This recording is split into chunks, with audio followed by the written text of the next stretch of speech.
All right. Welcome everybody. Welcome to our webinar this week, our Y-Tri hosted webinar. The webinar we're going to be doing today is kind of a continuation of the discussion we started last week. We got a really strong response, and we shared a lot of great ideas, but we definitely didn't cover everything. And what we wanted to do is continue the discussion and bring in a couple of experts that are good friends of our organization that could maybe speak a little bit more to this discussion. So today we're going to be discussing tools and strategies to engage students and motivate attendance during COVID-19. It's a challenge, I think, that's impacting all of us as educators and mental health professionals and support and everybody that's here. And so we are thrilled today to be joined by people I genuinely consider experts in this. Now, a couple of you complimented us on the music coming in. I have to tell you, those were user-generated songs. Last week, we talked a lot about music, and I gave out my email address and asked you to flood it with song recommendations for a playlist, and you did not disappoint. We'll play that more on the way out. But I want to get into it now. I want to introduce our panelists so that we can jump right into the discussion. We are thrilled today to be joined by a couple people that have become genuinely really good friends of our organization and people that we consider to be experts in their fields, and we're thrilled to have their experience and perspective with us today. So first, I'm going to introduce Mr. Richard Carey Thompson. Richard Carey Thompson, aka Mr. T, aka RKT, is a visionary advocate and charismatic leader. Demonstrated expertise in the areas of at-risk students, online learning, and seat time waiver for K-12 students. He's focused on improving achievement outcomes, particularly with students identified as at risk within the alternative ed world as well as non-traditional settings. Richard, welcome. We're grateful to have you. It's my honor to be here, and hello to everybody out there. Thank you for taking your time to join us, and thanks for affording me the opportunity to be part of this conversation. But next we have Miss Ashley Wright. Ashley is a passionate educator and student advocate. She currently works as a school counselor in Conroe ISD, Texas. She's been an educator for the past 13 years and is currently a counselor in an elementary school. Let me make sure. She recently received the 2019 Elementary School Counselor of the Year for Texas School Counselor Association, serving on the TSCA board, and is an emerging leader and just absolute expert in this field, one of my favorite humans alive. Last but not least, she loves school counseling. Welcome, Ashley. Thrilled to have you. Thank you. I'm glad to be back. And then we have, certainly last but not least, Mr. Corey Anderson. Corey spent nearly 2 decades as an educator, beginning as a teacher and then as an administrator. He's been an assistant principal at a middle school and has served as a principal at 2 different elementary schools. He pioneered and started one of 2 public STEM programs in the state of Utah, helped consult with the State Office of Education on creating STEM standards for schools that would eventually be adopted by the STEM Action Center. He's overseen behavior units, led his school in implementing social emotional programs and STEM activities. He joined the Y-Tri organization in 2019 as a trainer and director of curriculum development after using its social emotional tools for close to a decade in administrative duties. Corey, welcome. Thrilled to have you on. Thrilled to have you as a colleague here in the world of Y-Tri. Always happy to be here. And then I am Jason Johnson. I'm the one you see on here often. I'll be doing the job of moderator today, try to keep the conversation going. My background is I'm a school psychologist. I was published on the topic of adolescent resilience. Ended up coming over to the Y-Tri organization about 5 years ago, and it's just been an awesome experience to be able to collaborate with educators and mental health professionals and corrections experts throughout the country. I love that I get to expand my network of friends. I feel like on a daily, weekly basis. So I I want to get right into it and get the discussion going. And what I thought we could maybe do is just so right now we're going to be talking specifically about tips and strategies and tools to try to help engage and motivate students during this difficult pandemic circumstance that we're in. And so I thought I could maybe go right to the current practitioners right now and start with them and just ask Ashley and Richard, what are you doing right now to help engage students that's working? Maybe we could start with Ashley and then hear from Richard after. Okay, so I know I know this year is hard. So let me just say this. So I will say, like I always say to Jason, like we're still learning the whole grooves of just being virtual. And it's a lot. So if anything, the first thing that I pride my staff and my school and my principal on is just having empathy and just being just very effective communication. So just reaching out to our parents. So I know for starters, what we're doing is making that constant reassurance and checking in on our parents just to see how things are going, seeing what technology hassles that they're having, how can we assist. And then another strategy is just making sure that like anytime like we're doing, and I don't know if like I'm pretty sure we'll go further in depth throughout the webinar, but just making sure that any lesson, like lessons are, readily available, and making sure that the kids are able to connect and see their teachers. Because I know it's been really hard trying to connect with our virtual learners and trying to teach our teachers all the aspects of technology just like that. So every single month, what my campus is doing is having someone come from our technology department in our district come and check on our teachers emotionally with technology, and is providing all these innovative tools and techniques and strategies just to help keep them uplifted and keep them engaged with students. If they're finding out that several of them, aren't turning on their videos or are seeming really bummed out, I can honestly say I'm going to brag on my campus. When I go into classrooms and I'm watching, our campus is actually doing hybrid. So they have double the load. They're doing face-to-face and they are doing hybrid, and they're teaching at the same time. It is very taxing. But I'm just going to say that with our teachers at our campus, they're just overly engaged. They're like still doing like the cahoots of the world. They're always in the chat boxes. They're turning the camera so that the students can see the classroom if there's face-to-face kids in there, so that they can just be a part of the experience. And then myself as a counselor, because I don't want to speak the whole time, what I'm doing and how I'm connecting with my parents, I'm making all kind of videos. Jason knows I'm all about the videos. So I'm making guidance lesson videos that I can stream out and send out to our parent teacher organization groups, because they have that connection with their little Facebook groups with our parents. My principal's sending it out in emails. My teachers are sending it out in emails. And then whenever I'm doing my guidance lessons, I'm never forgetting about our virtual kids. I'm also extending my link or my Zoom times with those virtual kids. And so I'm connecting and they can see me, and I can show y'all in a little bit, actually see me actually while I'm doing the lesson, like with Google Slides and things of those natures. Because what I have found is that when we're doing these lessons and our teachers, they get really sad about it. Like even in the chat, like the kids are saying, like, I really miss you. Like I really miss school. I really wish that I could be there. And so just like I said, just being consistent with some of those steps, and definitely doing the check-in with parents, because that's the biggest thing, is just making sure that parents are comfortable. Parents know the importance of what's happening, in your classroom or in your learning or what's happening on campus. And one more thing, just making it exciting too, because we'll stick to instruction, and instruction is super, super important.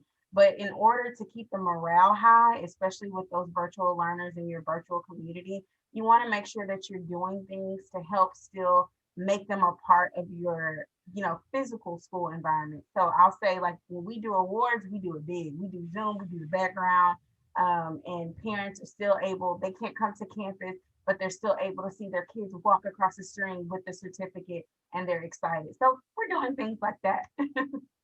Awesome. Thanks, Ashley. I love it. Richard, tell us a little bit about what you're doing right now to help engage students that's working.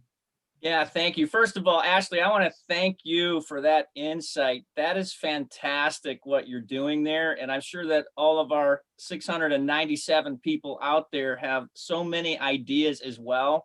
And I think what this whole thing is about is to get ideas from all of us. You know, I would never call myself an expert in anything because the more I learn, the less I know, right? So I work with and have the honor to work with our at-risk students in middle school and high school and working in inner city Flint, Michigan. And just want to do a shout out to my team, Gear Up, and those at the Broom Center. We are right in the thick of the inner city, and we have been online utilizing online techniques for individualized learning even before COVID happened. So as much as our students may be behind in their classes and their math and English, it's really about then the grit that they have and the resilience. And so as many of you out there, I'm sure, you know, when COVID happened and everybody had to go online, there was a paradigm shift in everybody's thinking. And when you look at what online learning really is and what the standards are to be a brilliant online learner, really is a dichotomy, especially for my students who are at risk. But online is the best thing ever and it's the worst thing. It's the tale of two cities, right? And then how do you measure success? So to your question, how does one, you know, create excitement? How do we do this? And it really is relationship before rules equals rejoicing, right? So relationship before rules equals rejoicing. But the opposite is rules before relationship equals rebellion. Okay. And so, right. So that's been around. The rules before relationship equals rebellion. And so the first thing to do is relationship, which really, you know, is, I'm not here to sell Y-Try, but I love Y-Try. That relationship is key, as we all know. And I'm sure everybody out there can put some stuff, you know, in the chat box there of these amazing quotes that, you know, they sound like cliches, but they're really true. If you don't have a relationship with the students prior to COVID, it is going to be so much more difficult to get them to be engaged. And then what is engaged? You know, Slechy has the rebellion at the bottom, retreatism, the ritual compliance, the strategic compliance, and then engagement. So right now, when you talk about exemplary practice, we are in exemplary survival mode, right? It's exemplary, just trying to survive through this COVID because our students are alone. They can't come into school. Everybody out there knows that, did our students even have the technology to go online? Did they have the support? If students are alone in the house without parents because parents have to work, right? So that empathy that you spoke about, Ashley, is so imperative to have. So I spoke to one of my awesome students yesterday in 7th grade, and she accidentally, somehow, the computer screen broke. Don't know how it happened, but the screen broke, right? And I'm like, okay, how do we get this? We're going to get you another computer. But what else can we do, right? We need to go from victim to victor. We need to go from, we're all in this together. We need to look at, how do we measure success during this crisis? We are literally, ladies and gentlemen, not to be dramatic, but I am dramatic, is we are in a warfare against something we know nothing about. And we don't know how long this is going to go. And so things have to change. Our curriculum is not going to be the same. So I think the teachers and administrators need so much empathy. You know, it's not just about the student. We need to have empathy for our teachers, our parents, our administrators, because we all have been set to a different world that we knew nothing about prior to this. So how do we engage? You're right, Ashley, and Corey's going to have some amazing things to say as well. It's about relationship, and it's also about your expectation. If we're calling these kids saying, you didn't get this done, blah, blah, blah, X, Y, and Z, that's the rule before, right? My own son got in trouble because he wasn't in his uniform online.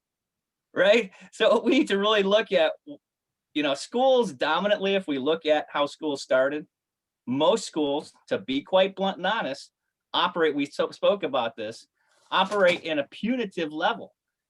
If you don't do X, Y is going to happen. So you operate out of fear. You can't go out to recess. You can't do this. You can't do this. Now everything has to be respected to the respect level. If we want engagement as opposed to just compliance, rebellion, how are we going to do that during this? And I think we need to look at our own curriculum. What are we really going to expect? What is feasible? And how can we support the whole family unit? So there's just a few ideas. Thank you. Awesome. Thank you so much. Great insight. That sets a nice foundation. Corey, anything you want to add? Well, I mean, Ashley and Richard are practitioners right now. I've been out of the schools now for just over a year, and I already feel like I'm like way behind the 8 ball on it, right? Like things totally changed in 1 year.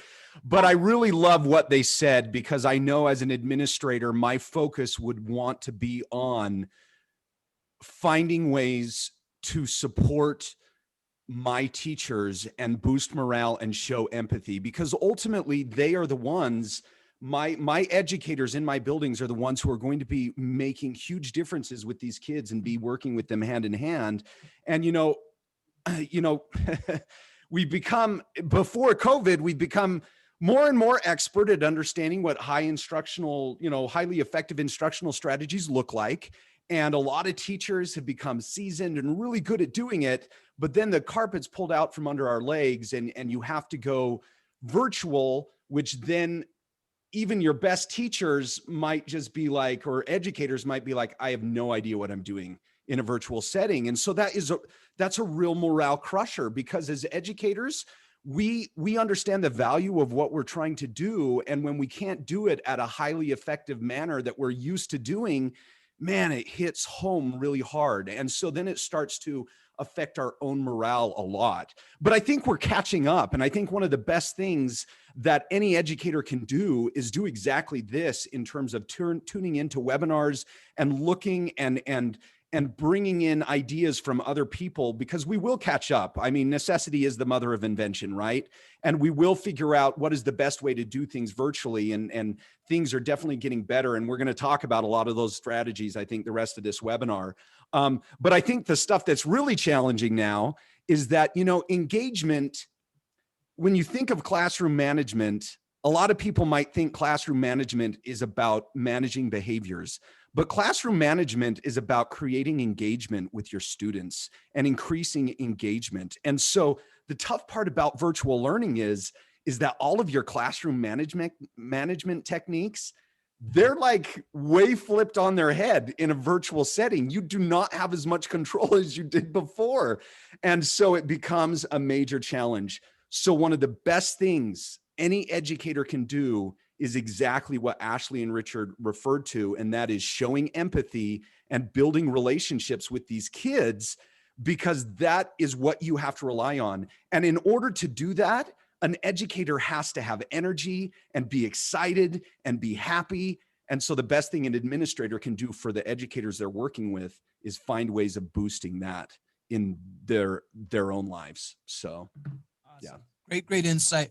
Well, let's jump right in. That sets I think the foundation really nicely to jump right in. Let's start sharing some ideas, sharing some strategies, tips, tools, whatever you got. And maybe we'll just kind of go in the same order we did the last question on.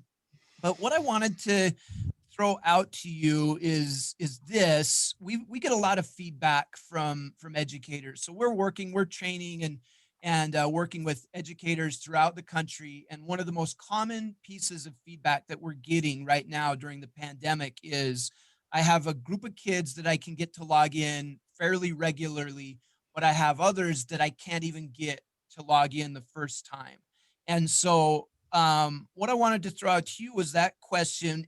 What are some tips and strategies that you've used to try to help kids get over that initial hurdle of just logging in and engaging for the first time, if they've been resistant or distracted to being able to do that? Let's start with Ashley. We'll go Ashley, then Richard, then Corey. I know I work with elementary, but one of the things that I would completely, advise, because I've been able to actually get more of my parents involved and invested when they're virtually, is just that initial phone call. Like just having an intimate phone call and really talking to the parent about the significance of why the video needs to be shown, and just like it goes back to what Richard said, that relationship building, like, is there something wrong? I noticed, your child just doesn't like to show the video, but I really want to see them. I really want to, create that experience. I really feel, and I'll just be, raw with y'all, like everybody's stress level is just so high and it's just so overwhelmed. And I think sometimes when the video may not be shown, it's because baby girl is riding in the car, going to the next place. Which, in all due respect, mom is like, doesn't want you to see that, but people are juggling with the best that they can. So I think, and I feel, like I said, I am not a full perfection, expert, but I would say building the relationship with the parent and explaining the significance. If you're in the car, mama, that's okay. Hey, you're here, and that's all that matters to me. Or is there a time, or what time works best for you, that I could actually have some one-on-one, with your child, so I can see he or her, face, and just to make sure that they're okay and that they're understanding the lesson and understanding the information. I really feel like educators, we have to put ourselves out there. We have to do a little bit more. I feel like we have been called to do a little bit more. We have to understand that parents, they're not on the same playing field as teachers. They're just not. And I think sometimes us as educators, we end up looking at some of our parents like, well, they should be on here. It is 8:15, like, and things of that nature. But we don't understand what the community is going through right now. And sometimes the people don't have jobs. Sometimes people are trying to have, let's just be honest. I know a lot of people with 4 kids, 2 are in high school trying to do their virtual stuff. One's in pre-K, you're trying to help him or her. So it's a lot of things going on. So it goes back, make the phone call. If the video is not on that first time, it's okay, but maybe take a step forward to have a conversation about why is the video so important. That's number one. And then two, just express yourself. Like, I just want to make sure that I'm getting that feedback, because I really don't know. I'm just going to make up the name. I really don't know if Sam's really understanding the material, and I want Sam to be a part of this experience. When people feel like they're feeling safe, they're loved, and they're belong, they're going to turn on the video. They're going to know and feel at ease, like it's okay. And so you want to make sure that you're doing things of that nature. And then I don't know, like, I see a lot of people from different states. I know some districts are completely virtual, and then some are having those virtual face-to-face with that option from going to virtual to face-to-face.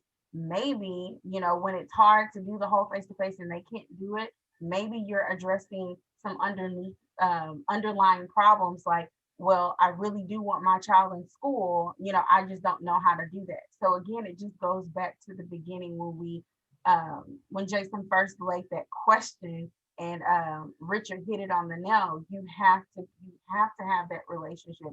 You have to explain the significance of virtual, and you have to cut them some slack. Find out some tights and looses with your expectations, and be flexible, with the whole virtual, because it's new to you and it's new to them. And so I will say, like, mental check yourself first and make sure that you're okay and the things that you're comfortable with and how it comes across, and then explain to the parent. Awesome. Thank you, Ashley. Great insight. Richard. Yes, thank you. And again, thank you, Corey. Thank you, Ashley, with the insight. And we are only as smart as who's in this room, and we have 761 people. And when you look at this chat, these are some amazing insights, because everyone who's out there could be on this here sharing. So, some things about technology. Not every one of our students have the technology. We get them the technology. They may have internet, but the internet might not be fast.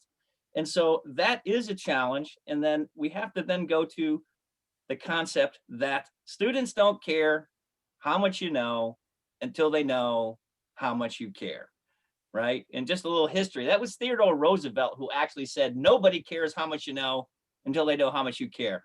So we bring it into students. The concept, and somebody put that in there about, how do you go out to get that missing person, the missing sheep who's not on there? And what we do here is we go distance apart with masks to their homes. We hunt them down. I say to my high school students, I will hunt you down because you are worth it. You are so worth it. And there's no judging. See, as soon as a student thinks you're going to judge them and they're in trouble, they will shut down even more. Right? And when you speak about learned helplessness in society and being in your own home and you're failing, at one point, a student's going to say, I quit. Why try? I'm so far behind. So I think it has to also go to, what are our administrators, what are our teachers doing about curriculum, and how are we going to measure success? If a student doesn't have a computer, how can we get them, a project-based learning? Do the Who Am I project, write an autobiography, do it in a rap, do it in a song, do it in art. Give them something they can do on their own, right? That then you can then take the standards and give them something. Again, we have to always remember right now, we are in survival mode. It is not the same. We can't judge ourselves on the same, but we can judge ourselves of what did we do to empower them during a crisis, right? Christmas is coming up. That's the best of times. It's also the worst of times for many families, right? And so what are we doing to empower that, right? And through these holiday concepts. I mean, most schools shut down the second week of December anyway for parties, and you don't come back here.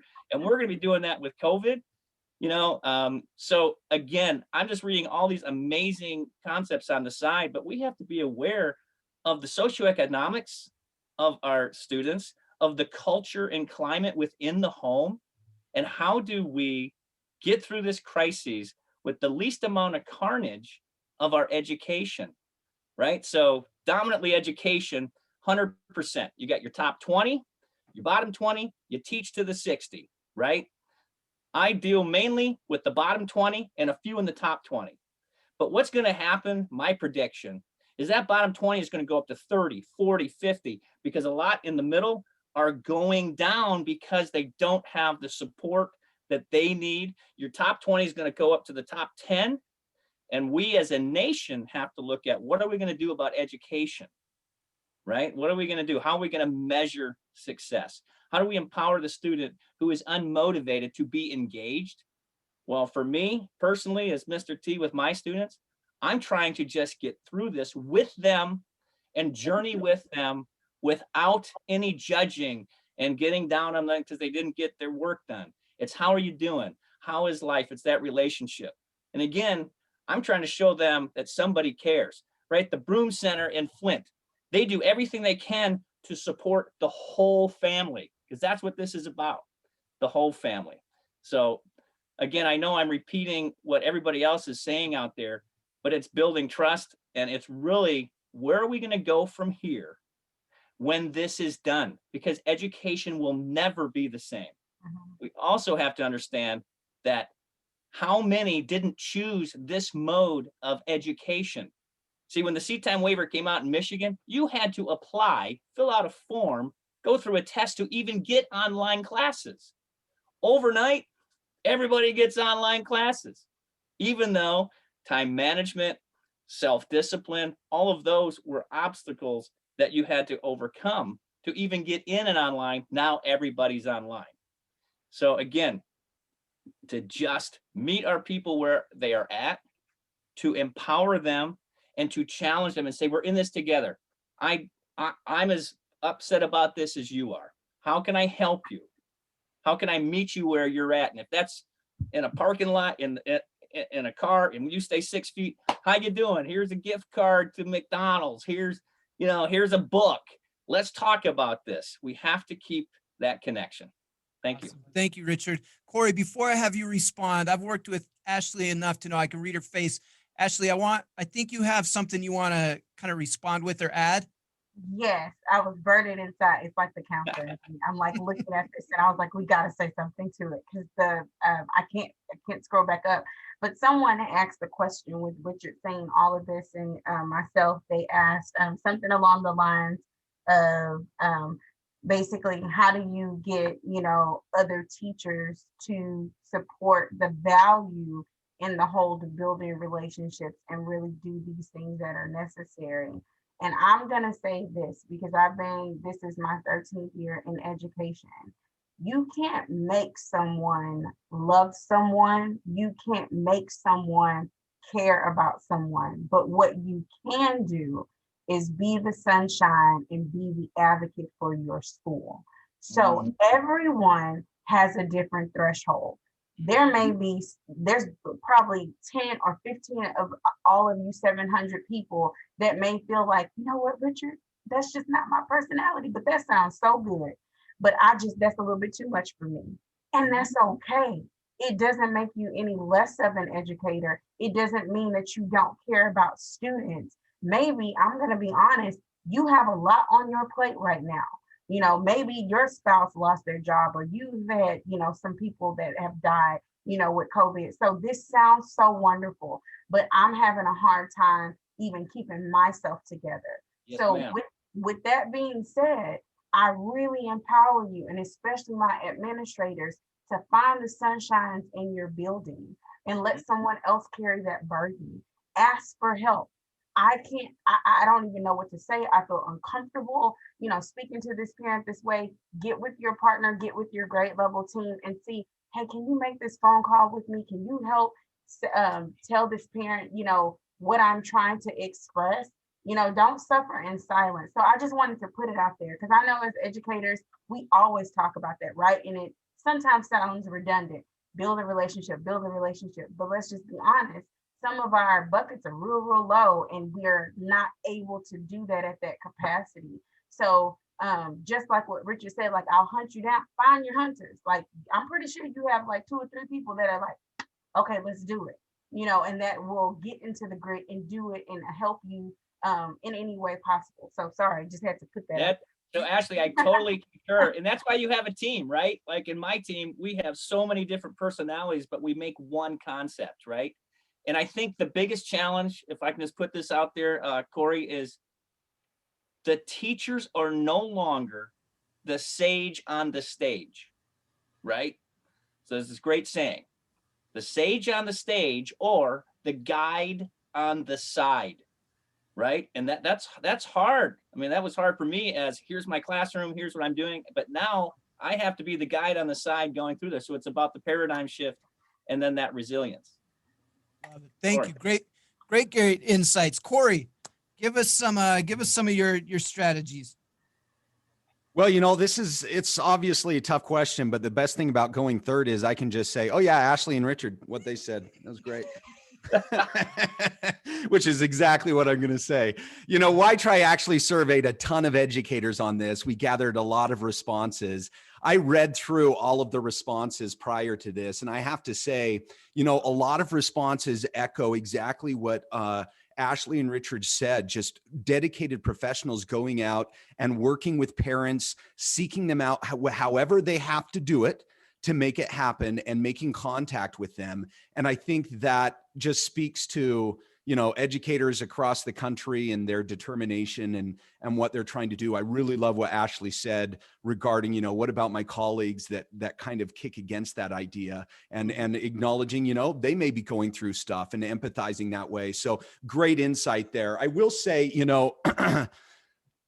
more importantly than finding the way to make contact is what is the message when you make contact.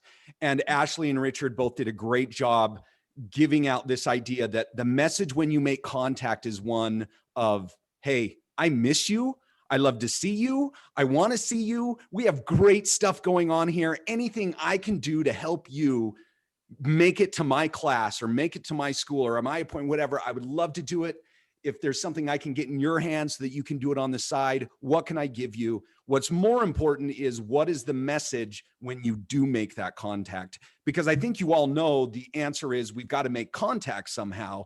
The bigger question is, what do I say when I do make contact? And when you do make contact, actually what this really makes me think of is in our training, in one of our trainings, we highlight an educator from North Carolina, and he has a statement that I absolutely love. And his statement is this: his philosophy is, the students have to buy into me first before I can ever deliver any sort of content to them.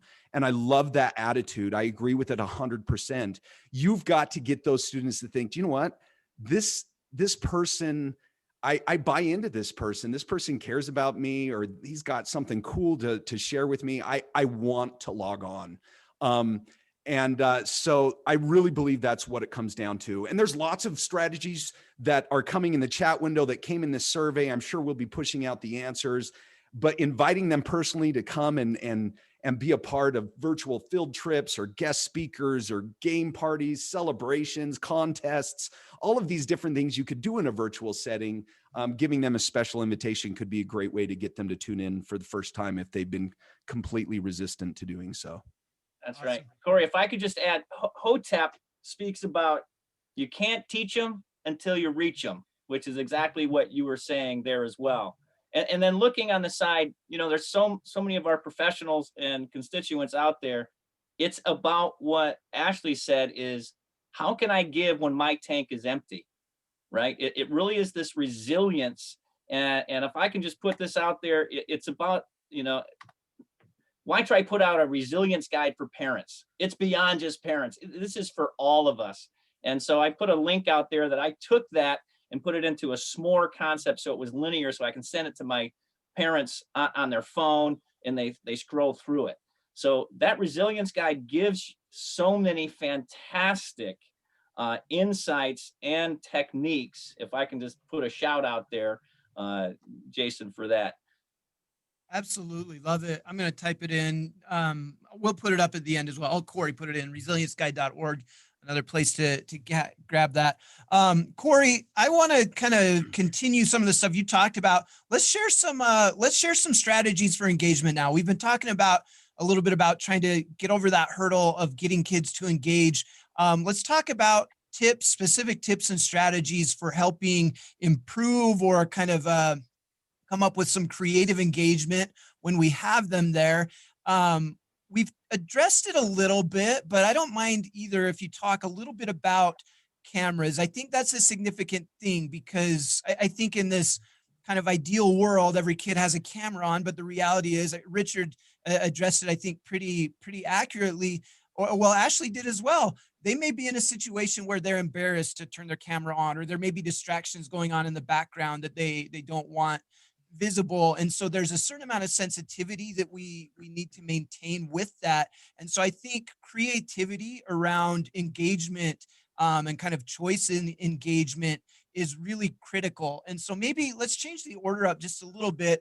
Let's go Corey, Ashley, Richard, and see if we can have you share some tips and ideas around that concept of kind of creative engagement with them once we have them. Yeah, and I'm going to lean on the educators that we've worked with in the last couple of weeks, since they're the ones that have been out there working a lot. So, Jason, I sent you some slides. This is probably a good time. These are some of the results from some working with some educators at just clever things they do to get kids to participate and engage and to turn their camera on. So the first slide there is going to be just a list of additional programs that teachers have tapped into to create engagement when they're in an online setting. And you can see a bunch of those there. I am familiar with a good number of those. Some of them I've never used before, and I don't know a lot about. Some of them are paid for products, and hopefully your organization can somehow support that. And some of them aren't. But you can see there a list of different ones that have been used by some of our Why Try users and people who have interacted with us in our trainings and what we do. So some good things there. Kahoot and Class Dojo have been around for a long, long time and were used long before COVID. But I think some of these other ones have definitely gained momentum as out of necessity.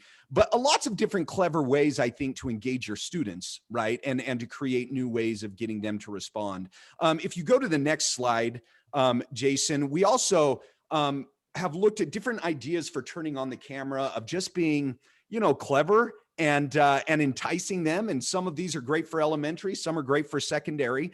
I don't know that I'm going to go through and read all of those to you word for word. You guys can probably do that in the chat window, but there's some really good ones in there that it's really just about creating creative ways for students to express themselves where they'll want to express themselves. And in some cases, even turn on their camera to show how they're doing it, right? How they're participating, or how they're creating a song, or creating their own tennis shoe, or, showing their favorite or funniest TikTok, or things like that, right? So lots of great ideas to get students to turn on the camera if you're having a hard time with that. I am really interested, though, in hearing from Ashley and Richard some things that people they've been working with, as well as themselves, what they've done to engage their students in the moment in virtual settings. Awesome. Before I do, a couple people asked, so if you were trying to grab a picture with your camera, we're going to send a link out of this, but if you were trying to grab a picture with your camera, your phone pulled out, you can snap that right now, screenshot that. I'll pull up the next page real quick if you want to grab that as well. But we're going to send out a recording of this also that usually goes out by the weekend. You can grab that also. Ashley, let's hear from you next. So I've been kind of an admirer from afar. Ashley does just some incredible virtual work with both live and pre-recorded stuff. And I was really excited to be able to invite her to be on here and share some of that, because I think you use the tools that you have access to really effectively. So Ashley, tell us a little bit about what you're doing. Okay, so I was like trying to figure out where the best way to start as I'm moving my computer. I'll probably sound.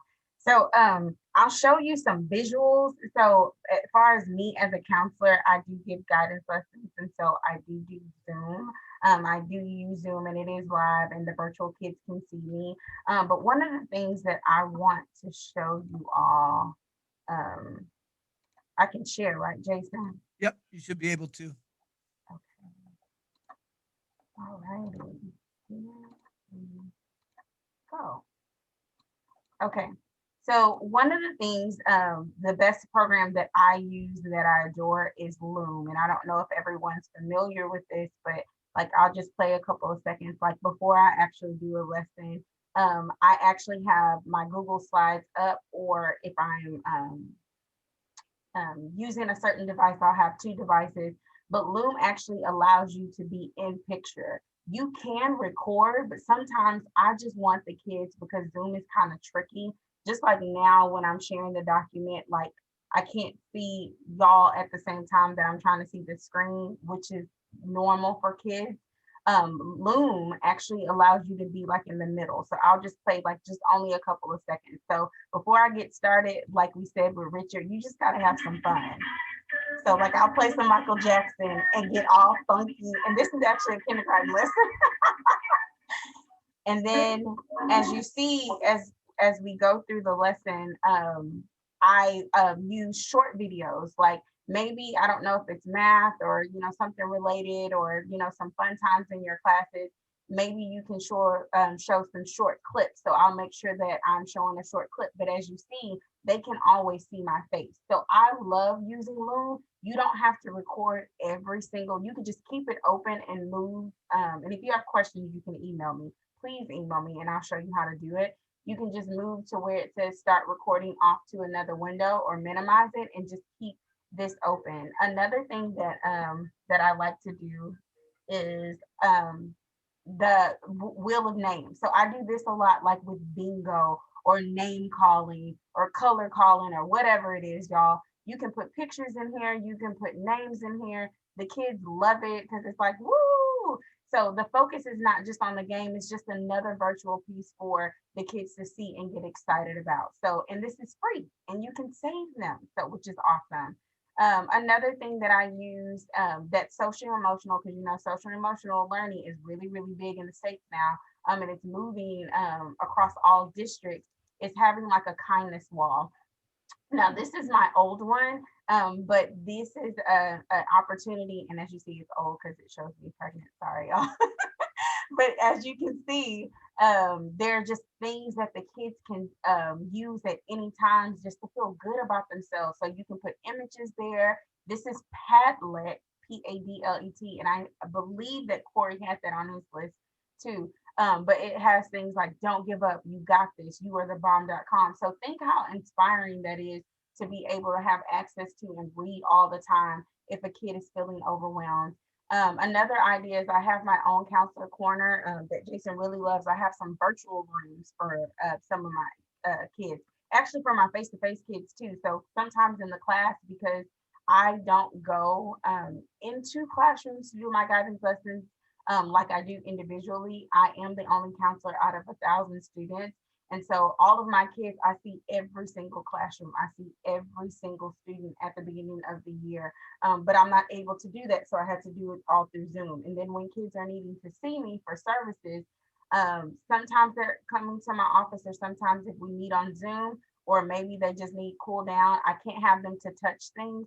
So I have my virtual calming bear den that has lots of different activities for them to use. Like I know the little kids, and I'm pretty sure the big kids, we could all benefit from this, y'all. They can have fun just exploring like the aquarium, just looking at fish and just taking your mind off of things. And it has like some doodling and kinetic sand and all of that. And then I have a growth mindset room. I'm pretty sure you educators have seen the Bitmoji craze. It has read aloud books. So maybe if a kid is feeling overwhelmed, like I can't do this Zoom is too much, or this work is too much, it's just a relaxing room to be uplifted. And so these books are, these type of texts are focused on motivation. And then last but not least, Jason knows I'm a music lover.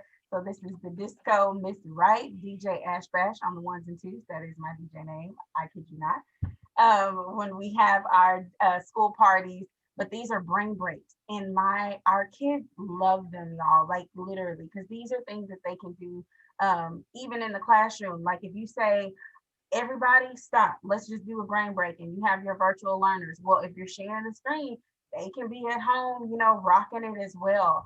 And it's fun and it's engaging and it's kinesthetic too. And then last but not least, like I told y'all, like on my Twitter, I tweet a lot. I love having that parental involvement. So I want my parents to feel a part of like our awards. We still do our awards. So like I said, find your sunshine. This is Miss Cuchinata. So I'll play a little bit. Like we are, pretty goofy. So we'll have this going on in the beginning, and then of course at the end, all of the kids get to do like a little brain break. So I use I'll stop sharing. There we go.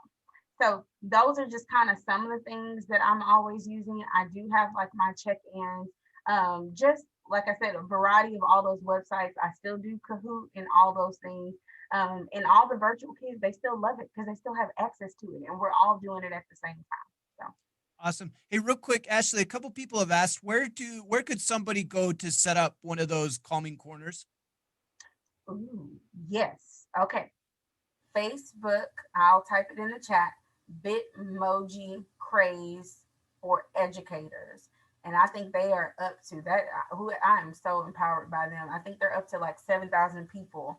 And so they have tons of rooms, and I will tell y'all it will be overwhelming. I would just tell you to zoom in on the one and make a copy. That's the beautiful thing about Google. And just make sure that the links work. So don't feel like, oh, I just got to decorate this room. It's got to be this way.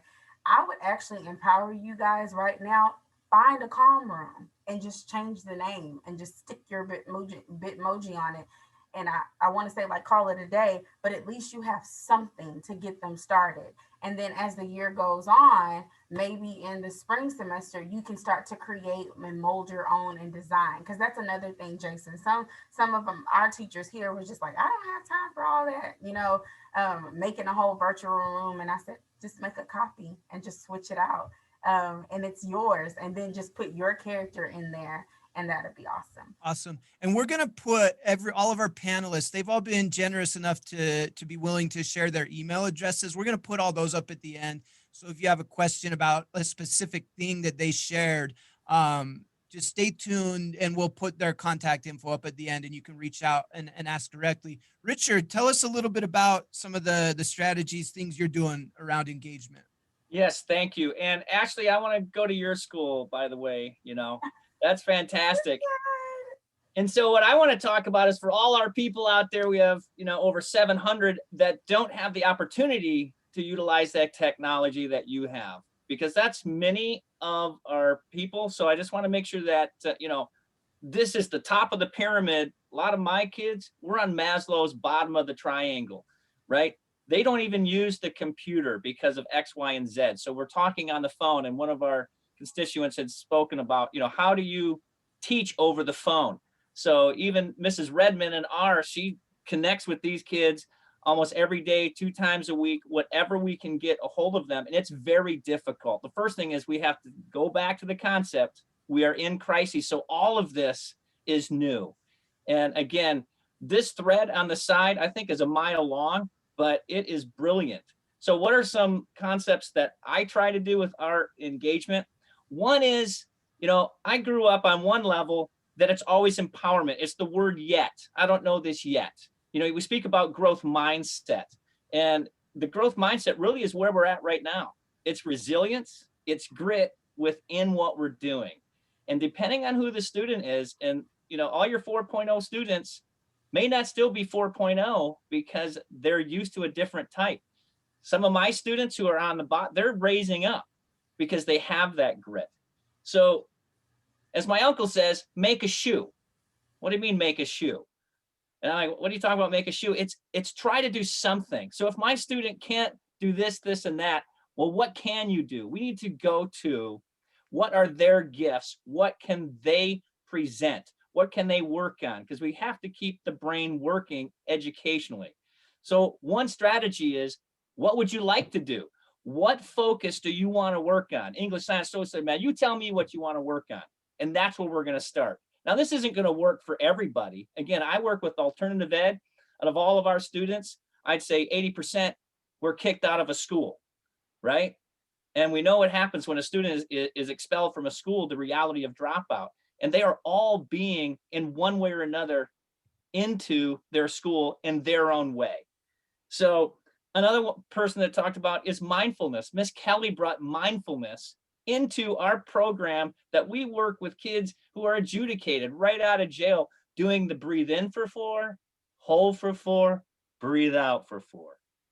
That's for all of us. If we could just teach that alone to our parents, our administrators, our teachers, that then goes to less stress, right?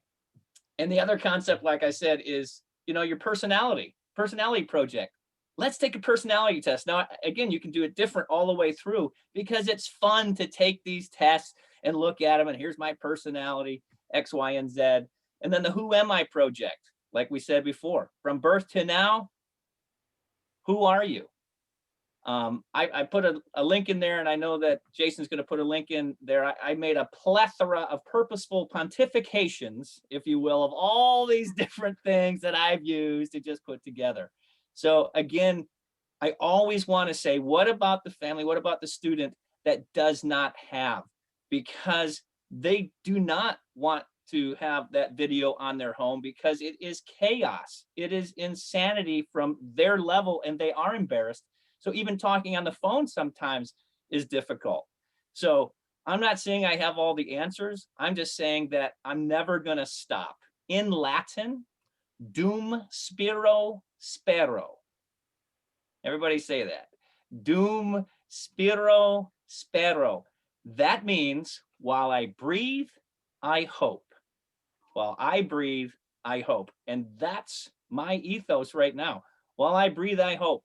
And as my dad, my hero, says every day, it's about hope. And that's where we're at now. So as I breathe, I hope. And it's just connection with our students to take them where they're at, to understand. How do you understand poverty, as Ruby Payne says? And that's not just money. That is everything that we're dealing with. I love it. Richard, I'm a little bit, I was wondering if you could just maybe briefly speak, because we're getting close to being out of time, but I wanted to follow up on the Who Are You projects. One of the things that I think is critical, we talk a lot about voice and choice, but I think we've had to get really creative in how we allow kids to respond to assignments throughout this pandemic. Traditionally we would have a written response as like our classic go-to. What I'm just curious, because I can guarantee that you've had some creative responses in the Who Are You? What are some of the creative ways you've allowed students to respond to that project? Right. So first is, what is the criterion? The only criterion is tell us what you want to say. Now, remember, I'm working with at-risk kids, adjudicated kids. There's some things they do not want to share. But a lot of this is cathartic, and they literally work on this so much that you're in tears by the end of this presentation, which is really a senior exit interview theory that we're going all the way down to grade school. So within it is just basically, your name, where were you born, what do you consider family, put some pictures in there, what are your hobbies, what are your future plans, and always end with the cool quote, right? So I've had raps, people do rap, people did a dance, right? We use Google Slides, they write it. One of them didn't want to use any technology, so she did it old school and just made a little poster. So again, the amazing, what our students teach us, I'm humbled every day, and so it's, you tell me how you want to do this. Show me, tell me, and let's work it out. And, like any brilliant educational system, and as Dr. Adam Hartley speaks about, we need to do, what are those benchmarks along the way? You can get a benchmark without turning to chapter 2. We have to be unique. And this is a great opportunity. What's happening now is either an opportunity or a threat to education. Right? It's an opportunity or a threat. And those that will look at it as a threat, it will become bigger than it is, and it will crush that person, an educator and kid. But if we look at this as an opportunity to change the way we look at things, Wayne Dyer, if we change the way we look at things, the things we look at change. We need to empower our students to be the leaders through this.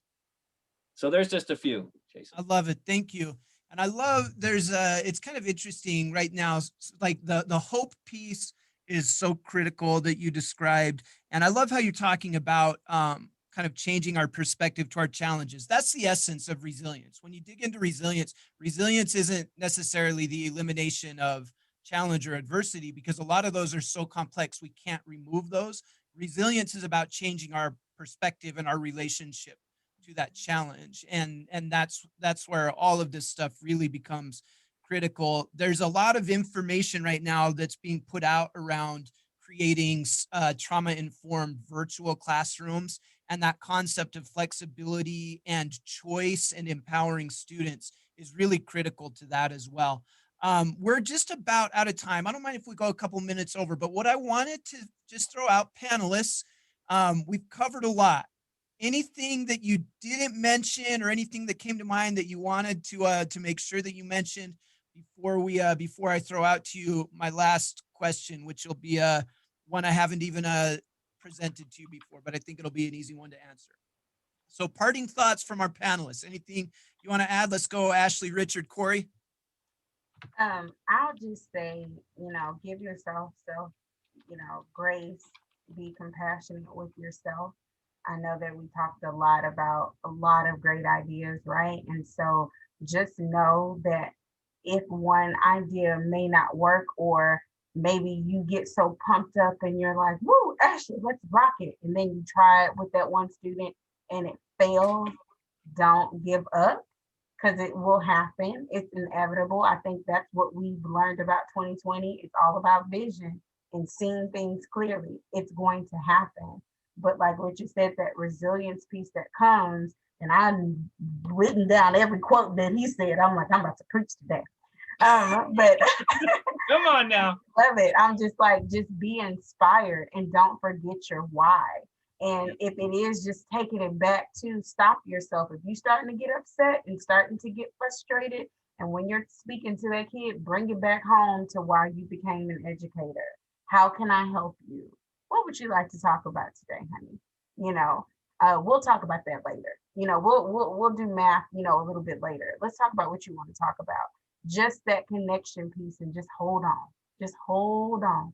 Don't give up. And if you need help, like I said before, find somebody, find some sunshine, somebody that can support you. I love it. Find some sunshine. Richard. Ashley, I love that sunshine. Come on now. So my sister said to me years ago, and I want to be her when I grow up, to the world, you may be one person, but to one person, you may be the world. And ladies and gentlemen, my team, my people out there, we, first of all, have to fill ourselves like we spoke about, because we can't be the world to someone else if we can't be our own world. And so it really has to go to that introspection.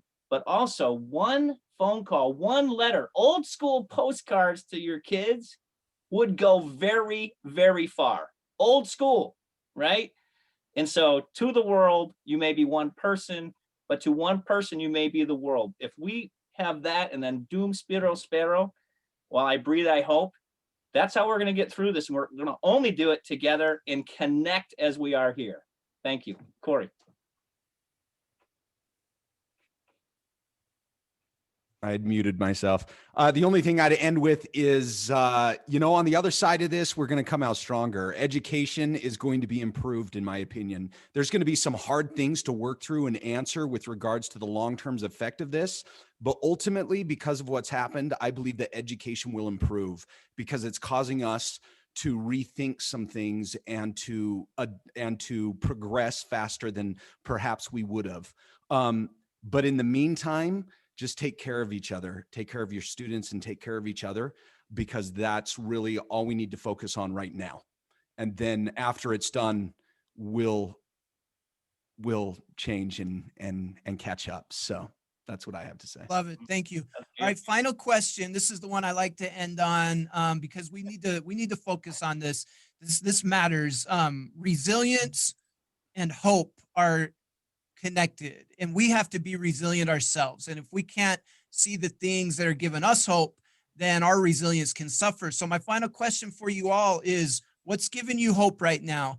Let's go Richard, Corey, and then we'll end with Ashley. And just tell me one thing that's giving you hope right now.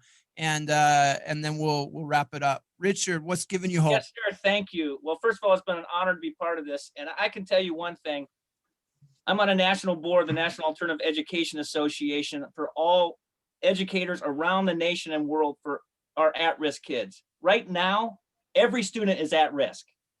Every student is at risk, even more than we've ever been. So seeing over 700 people come together and share their resources, that gives me hope. Because sometimes we can all be in our own silos, in our own trenches, trying to do what we can do with our students and families, but to know you're not alone. That gives me hope right now. Man, love it. Corey. This morning, as I was driving somewhere, I saw two kids walking to school, and I got a little sentimental and thought, gosh, I love kids walking to school. They're just excited about the day. And I was excited to see that they were going to school. And a year from now, kids will be going to school, as well as 2 years from now and 3 years from now. And I'm glad to be a part of it. So, Ashley, what's giving you hope? I'm trying not to cry. I've gotten all emotional listening to y'all, but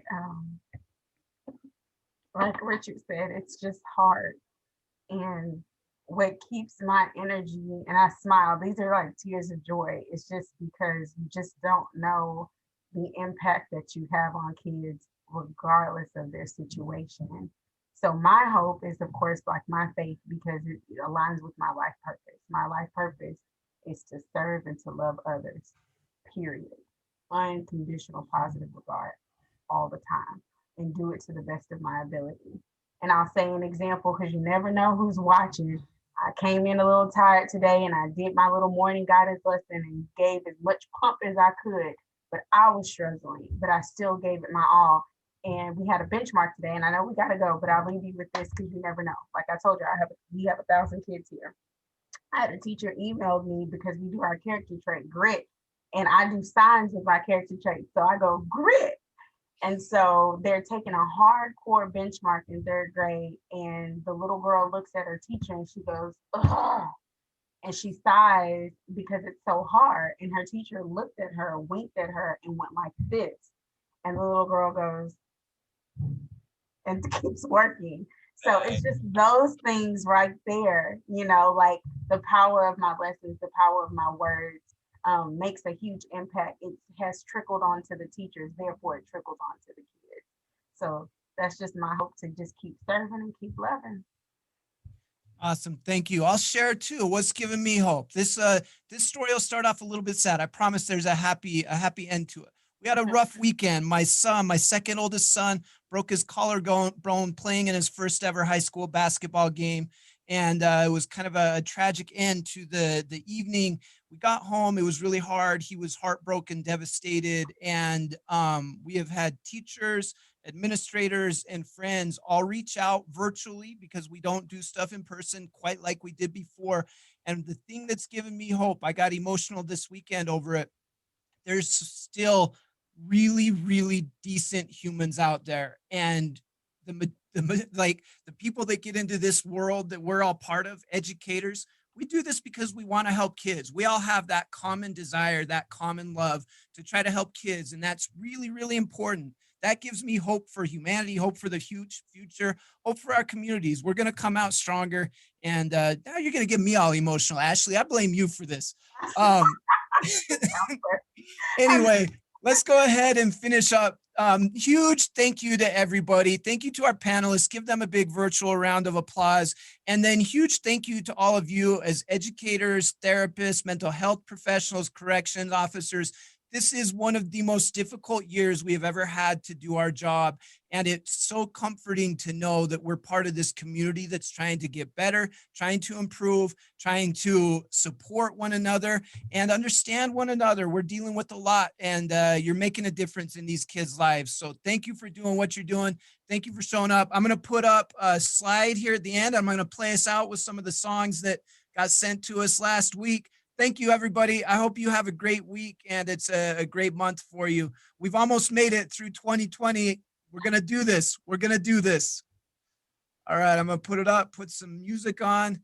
And this will have email addresses too, by the way.